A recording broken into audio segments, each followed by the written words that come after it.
Hello guys, मैं अनुराधा अपने Shiv Shakti channel से आप सबका स्वागत करती हूँ। तो चलिए, हमारा कल हिंदी में टॉपिक चल रहा था संधि, जिसका मैं पार्ट 1 जिसमें आपको स्वर संधि करवा चुकी थी, और आज करेंगे पार्ट 2 जिसमें है आपकी व्यंजन संधि। कल मैंने क्या बताया था उसे एक बार रफली सा रिवाइज कर लेते हैं। मैंने बताया था संधि क्या होती है, वर्णों का सार्थक मेल होने पर उनमें जो विकार उत्पन्न होता है, यानी दो या दो से अधिक वर्णों के परस्पर आपस में मिलने पर उनमें जो विकार उत्पन्न होता है वो संधि कहलाती है। संधि शब्द का अर्थ पूछें, जोड़, मेल या मिलाना। ठीक है। उसके बाद था संधि के कितने भेद हैं, तो संधि के 3 भेद हैं, स्वर संधि, व्यंजन संधि और विसर्ग संधि। फिर आता है आपका स्वर संधि किसे कहते हैं। फिर मैंने बताया था परस्पर दो स्वरों के आपस में मिलने से उनमें या जिस उस शब्द में जो विकार उत्पन्न होगा तो वो स्वर संधि कहलाएगी। हिम प्लस आले, हिमालय, बीच में क्या आया, बड़ा, तो क्या हुआ आपका स्वर संधि। फिर मैंने आपको बताया था कि स्वर संधि के कितने उपभेद है, तो टोटल थे 5, और एक ट्रिक के माध्यम से आपको पांचों के 5 मैंने याद भी करवाए थे। सबसे पहले बड़े आए यानी दीर्घ, बड़ों में थे गुण यानी गुण स्वर संधि, गुणों में की वृद्धि यानी वृद्धि स्वर संधि, यण और अयादि दो साथी, यही बताया था। सबसे पहले बड़े आए, बड़ों में थे गुण, गुणों में की वृद्धि, यण और अयादि दो साथी। ठीक है। तो सबसे पहले बड़े आए मीन्स 3 बड़ी मात्राएं, बड़ा आ, बड़े ई और बड़ा ऊ, क्या कहलाती है आपकी दीर्घ स्वर संधि। गुण, गुण अभी छोटे हैं, ठीक है, तो छोटा ए और छोटा ओ, इनसे बने हुए शब्द आपके गुण स्वर संधि कहलाएंगे। अब गुणों में करनी है वृद्धि, तो वृद्धि करेंगे तो क्या बनेगा, बड़ा ए बड़ा ओ, यानी जहां दो दो मात्राएं लगी हुई मिलेंगी तो आंसर रहेगा आपका वृद्धि स्वर संधि। यण के स्टार्टिंग में आ रहा है य, वहीं से आप अपने वर्ण को याद रखिए, य र व से पहले आधा वर्ण मीन्स यण स्वर संधि। जैसे कि अभ्यास, य से पहले भ आधा है, ठीक है। फिर मैं अन्वेषण, व से पहले न आधा है, तो क्या हुआ, यण स्वर संधि। फिर थी अयादि स्वर संधि। अयादि में स्टार्टिंग से ही मैंने आपको कहा था आय आ रहा है, आय आय, आव आव, जहां भी आपको इनकी साउंड सुनाई दे, ध्वनि सुनाई दे शब्दों में, तो आंसर क्या रहेगा, अयादि स्वर संधि। साथ ही आपको ये भी बता दिया था कि अयादि स्वर संधि में जो शब्द आते हैं ज्यादा से ज्यादा 2 या 3 वर्णों के मिलकर बने होते हैं, जैसे पवन, पावक, गायक, पावन, तो ये सब क्या है आपके, तो ये हैं आपके अयादि स्वर संधि। चलिए अब आगे बढ़ते हैं, जो है व्यंजन स्वर संधि, सॉरी व्यंजन संधि। अब स्वर संधि में क्या था, स्वर प्लस स्वर, और व्यंजन संधि के 3 आपको स्टेप फॉलो करने हैं, तीनों में से एक मिलेगा, या तो आपका स्वर प्लस पहले स्वर होगा फिर व्यंजन होगा पहचानने के लिए, या पहले व्यंजन होगा फिर स्वर होगा, या दोनों जगह पर व्यंजन होंगे। अगर ये कंडीशन होती है, या तो स्वर प्लस व्यंजन मिले, या व्यंजन प्लस स्वर मिले, या व्यंजन प्लस व्यंजन मिले, तो कौन सी संधि कहलाती है, व्यंजन आपकी संधि कहलाती है। जैसे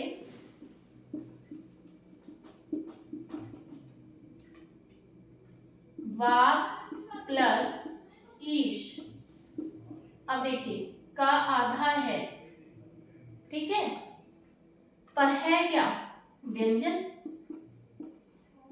और आगे क्या है, स्वर, तो कौन सी कंडीशन फुलफिल हो रही है, सेकंड वाली यानी दूसरी, तो आंसर क्या रहेगा, व्यंजन स्वर, व्यंजन संधि, सॉरी स्वर कहां से याद आ रहा है, तो व्यंजन संधि कहलाता है। यानी व्यंजन संधि में या तो प्लस से पहले स्वर होगा बाद में व्यंजन होगा, या प्लस से पहले व्यंजन होगा बाद में स्वर होगा, या प्लस से पहले भी व्यंजन होगा और बाद में भी व्यंजन होगा, तभी तो आपकी व्यंजन संधि कहलाएगी। क्योंकि कल मैंने जो स्वर संधि कहलाई थी वहां स्वर प्लस स्वर था, यहाँ दोनों जगह आपको स्वर नहीं मिल सकता। अगर दोनों जगह स्वर मिलता है तो वो स्वर संधि बन जाएगी, ठीक है। क्योंकि अगर यहाँ क पूरा होता तो साउंड किसकी निकलती, अ की, और आगे भी क्या बैठा है, ई, ठीक है। तो ई, अब दोनों जगह क्या हो गए थे, स्वर, तो ये कौन सी संधि बनती है, स्वर। अब अभी हम कर क्या रहे हैं, व्यंजन संधि। तो का आधा है तो इट मींस क्या है, व्यंजन है, क्योंकि स्वर तो इसमें से निकल ही नहीं सकता जो आधा है। उसके बाद क्या है, स्वर है, तो देखने से ही पता चल रहा है तो कौन सी संधि हुई, व्यंजन संधि। क्लियर है। अब व्यंजन संधि के कुछ मुख्य नियम हैं, ठीक है, उनको करते हैं, जिसमें है नियम नंबर 1,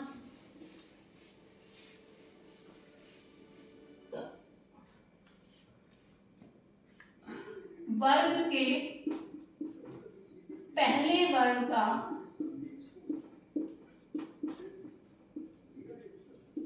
तीसरे में बदलना।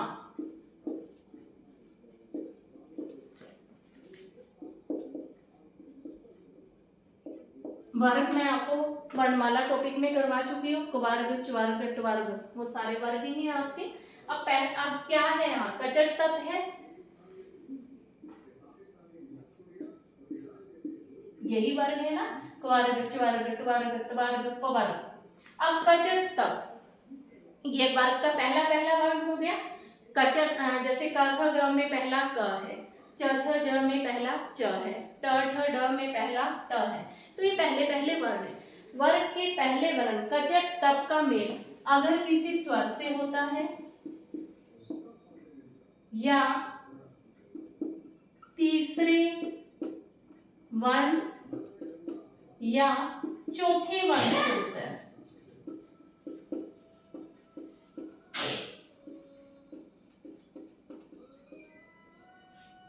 तो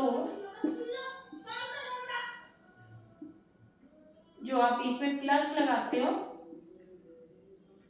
पहले वाला वर्ण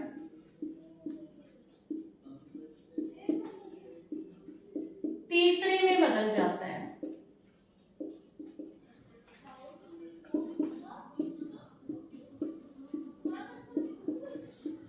अभी मैंने आपको बताया था वाग प्लस ईश,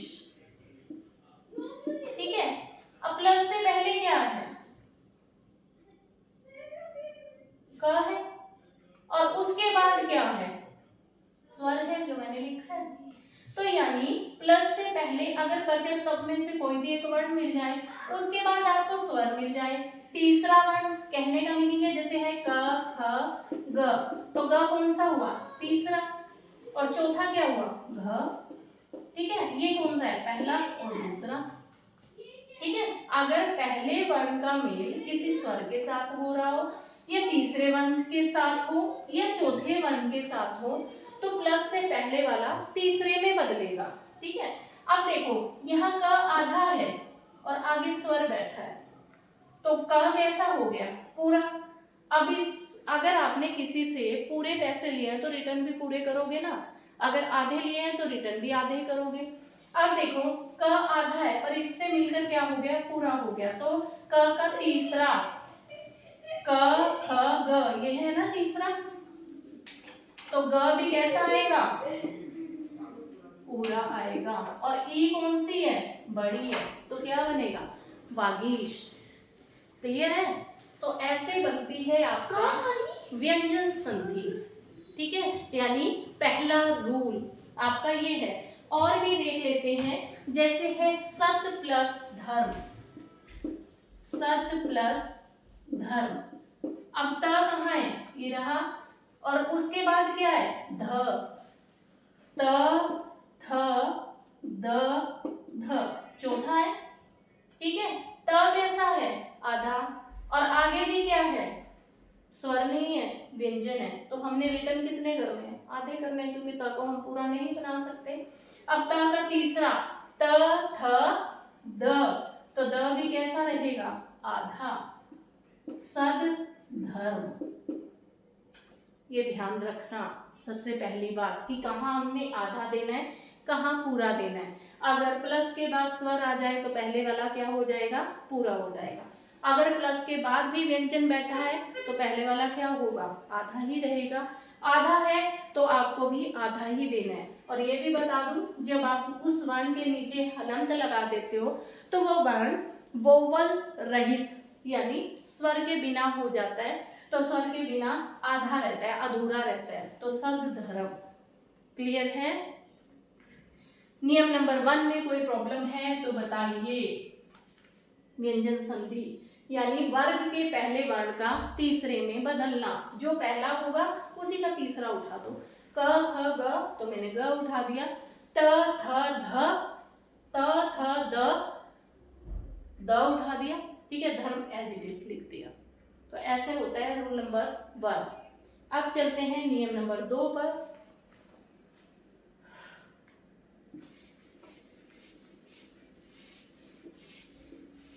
वर्ग के पहले वर्ण का पांचवें में बदलना।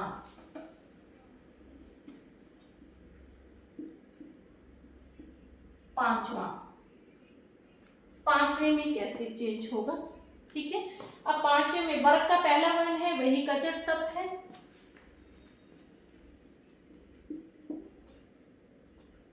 अगर कचट तप का मेल किसी अनुनासिक वर्ण से हो रहा है, अनुनासिक कौन से होते हैं, जो नाक से बोले जाते हैं, यानी न या म से, तो क्या होगा, उसी वर्ण का पांचवा आ जाएगा। जैसे कि एग्जाम्पल है आपके पास वा प्लस में, वा प्लस में।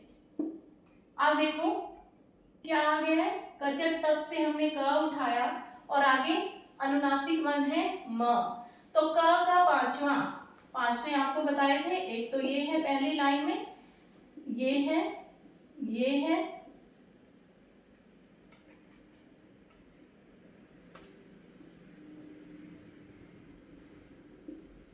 ठीक है, और फिर न और फिर म। अब क है, क का पांचवा अण, पर क आधा है, आगे स्वर नहीं है, व्यंजन है, तो अण भी कैसा होगा, आधा, तो क्या बनेगा, मांग में। ठीक है, आपके पास आ गया। नेक्स्ट एग्जांपल देती हूँ।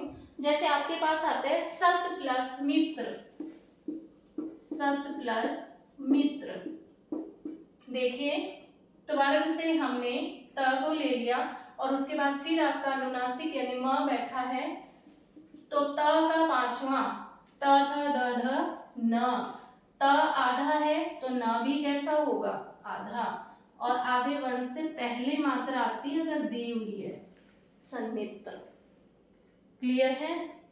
ये है रूल नंबर 2, यानी कचट तप का मेल अगर किसी अनुनासिक वर्ण के साथ हो रहा है, अनुनासिक मीन्स न या म के साथ, तो जो प्लस से पहले आपको वर्ण दिया है जिस भी वर्ग का है उसी का पांचवा उठा लेना। ठीक है, उसी का पांचवा, ये नहीं है हर जगह आप एक ही न यूज करते रहो। क दिया है तो क वाली लाइन का पांचवा, त दिया था तो त वाली लाइन का पांचवा। क्लियर है यहां तक। ये था आपका नियम नंबर 2। आगे चलते हैं, ये नोट कीजिए नियम नंबर 3 पर।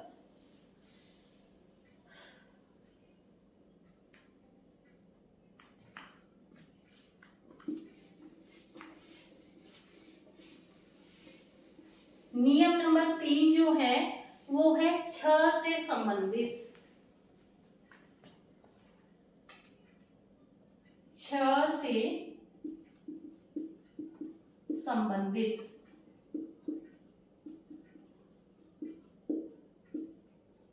नियम क्या है, यदि ह्रस्व स्वर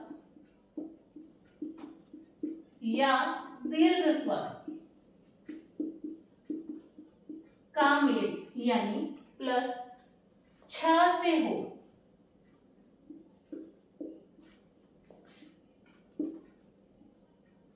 तो बीच में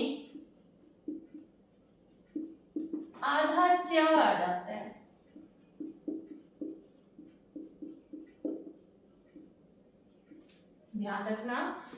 अगर छ से संबंधित नियम है, ह्रस्व स्वर मैं आपको बता चुकी हूँ, छोटी मात्राएं अ, ई, उ और री वर्णमाला में बताए थे। ह्रस्व स्वर कौन से हैं? 4 हैं, अ, ई छोटी, उ और री। और दीर्घ स्वर कौन से हैं? 7 हैं, आ, बड़ी ई, बड़ा उ, दोनों ए, दोनों ओ,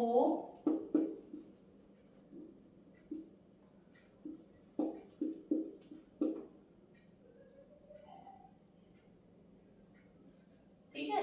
अब ह्रस्व स्वर और दीर्घ स्वर इन दोनों में से कोई एक मिलेगा, प्लस उसके बाद छ आ रहा है तो बीच में आधा च आ जाता है। जैसे आपके पास आता है संधि प्लस छेद। अब देखो कौन सी मात्रा है? छोटी ई की, यानी कौन सा है? ह्रस्व स्वर। उसके बाद क्या है? छ, ठीक है। तो क्या बनेंगे? बीच में आधा च आ जाएगा, संधि छेद, यानी क्या बनेगा? संधि छेद। सॉरी, ठीक है। जैसे आपके पास आता है, एक एग्जांपल और दे देती हूँ,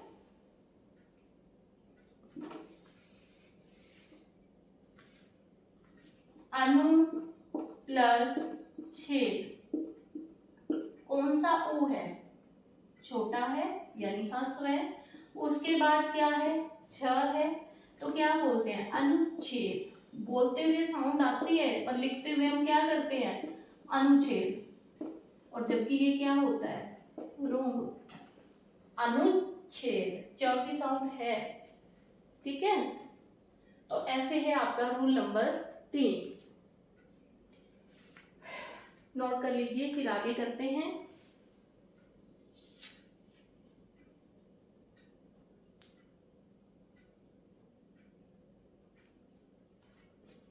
चलिए, ये रूल नंबर 3 था आपका। अब रूल नंबर 4 यानी नियम नंबर 4 करेंगे।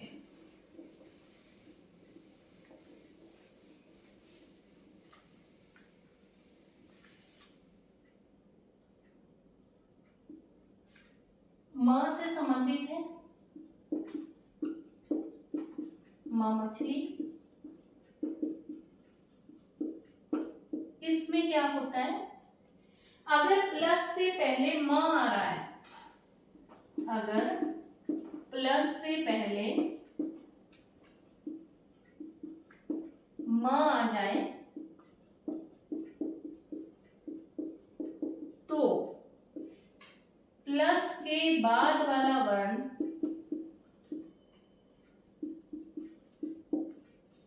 जो भी होगा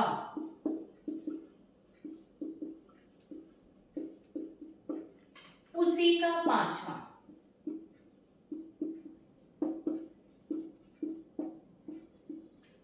या ट्रिक बता दूं, आपने ऊपर सिर्फ न के नाम की डॉट लगा दी, कुछ नहीं करना, ठीक है। जैसे है आपके पास अहम प्लस का, ठीक है। अभी मैंने बताया है इसका 5वां कौन सा होता है? ये। अब ये लगाने की जरूरत नहीं है, क्या करना है? अहंकार, बस। अहंकार यानी म जो है वो आपकी न की साउंड देगा। क्लियर है? या आपके पास आता है सम प्लस घर्ष, सम प्लस घर्ष, क्या बोलते हैं? संघर्ष। तो मां की क्या आ गई? डॉट। कुछ नहीं करना, ये देखना ही नहीं आगे है क्या, बस इसके ऊपर अना की बिंदी आ जाती है। और ये जो डॉट है ये क्या दिखाता है? ये ना को दिखाता है, आगे ना को। और बोलते भी तो ना ही है। अहंकार न की साउंड है, संघर्ष न की साउंड है। तो ये है हमारा व्यंजन संधि का रूल नंबर 4। कोई प्रॉब्लम है तो कमेंट कीजिए।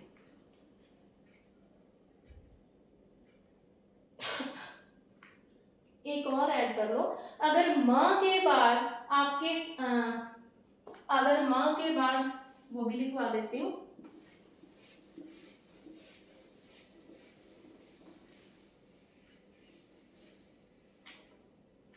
अगर म के बाद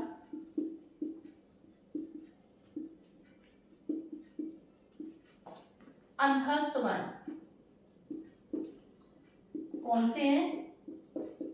य, र, ल, व, ठीक है, या ऊष्म वर्ण कौन से? श, स और ह। श, श और ह। क्लियर है? श षटकोण नहीं लेना, बस आपने ये वाला नहीं लेना है, ये नहीं लेना, ये ध्यान रखना। ये तीनों श की बात कर रहे हैं, ये आ जाए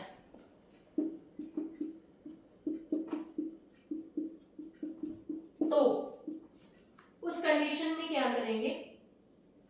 जैसे आपके पास आ गया सम प्लस हा, कुछ नहीं करना, घबराना नहीं है, सिर्फ ये इसलिए बता रही हूँ ताकि उसमें आप श षटकोण ऐड ना कर दो। तो अब देखो ह आया है, ह यहां से आया, क्लियर है? तो हम क्या करेंगे? सहा, क्लियर है? या आपके पास आ जाता है सम प्लस विधान, सम प्लस विधान,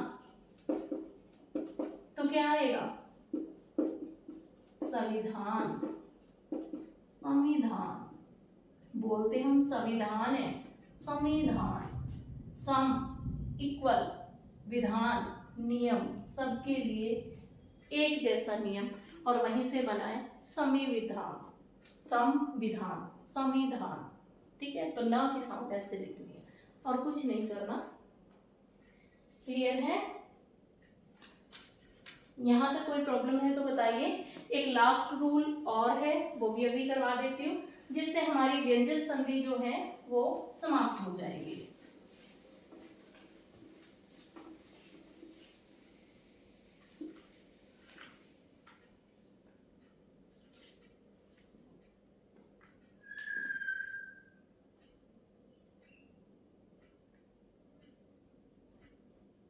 लिखें, यदि स व्यंजन से पहले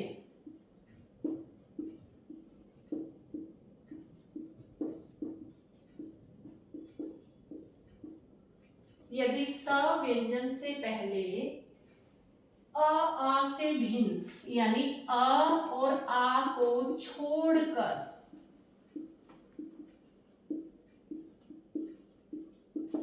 कोई भी स्वर आ जाए,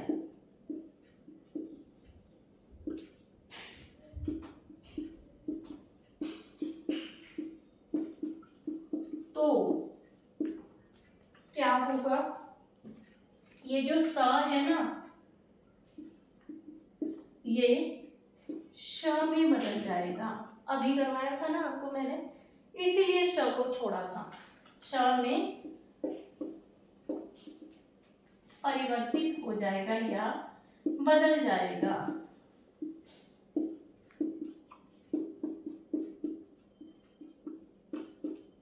ठीक है, हो जाता है। तो अब जैसे इसका एग्जाम्पल है, जैसे है आपके पास नी प्लस, बनाओ सेक। अब देखो न पर मात्रा किसकी है? छोटी ई की है, न तो अ है न आ है। मैंने पहले ही लिख दिया अ और आ को छोड़कर, यानी इन दोनों को छोड़कर कोई भी स्वर आ जाए, तो हमारे पास क्या है? छोटी, और उसके बाद क्या है? स, तो क्या बनेगा? श। तो क्या वर्ड बनाते हैं हम? निषेध, यानी मना करना। क्लियर है यहां तक? ठीक है। जैसे आपके पास आ जाता है वी प्लस शम, वी प्लस सम, क्लियर है? अब देखो यहाँ भी क्या है? छोटी ई है, और आगे क्या है? स है। स से पहले अ आ को छोड़कर कोई भी स्वर आए तो हम किस में बदल देते हैं? स को श में। तो क्या बनता है? विषम। क्लियर है? तो यहाँ आपकी आज व्यंजन संधि कंप्लीट होती है, यानी मैंने आपको व्यंजन संधि के सारे नियम आपको बता दिए। तो यहाँ व्यंजन संधि कंप्लीट होने के साथ ही हम संधि के दो पार्ट कर चुके हैं, स्वर संधि और व्यंजन संधि। व्यंजन संधि के आज मैंने आपको रूल बता दिए हैं। इन रूल्स को एक बार अच्छे से पढ़ लेना और उसके बाद एग्जाम्पल लगाकर देखना। ठीक है? आपको कहीं भी प्रॉब्लम आती है आप कमेंट डाल देना, मैं उसका रिस्पॉन्स जरूर दूंगी। और इस प्रकार बिल्कुल इजी मेथड से, ट्रिक के माध्यम से अगर आप हिंदी सीखना चाहते हैं तो मेरे साथ जुड़े रहिए। मेरे साथ जुड़े रहोगे तो मैं आपको हिंदी ऐसे सिखा दूंगी जैसे कि आपको किसी भी किताब को उठाने की जरूरत ही नहीं पड़ती। ठीक है? और इस कंटेंट से जुड़े रहने के लिए मेरे चैनल शिव शक्ति को लाइक कीजिए, सब्सक्राइब कीजिए और कमेंट कीजिए। ठीक है? धन्यवाद।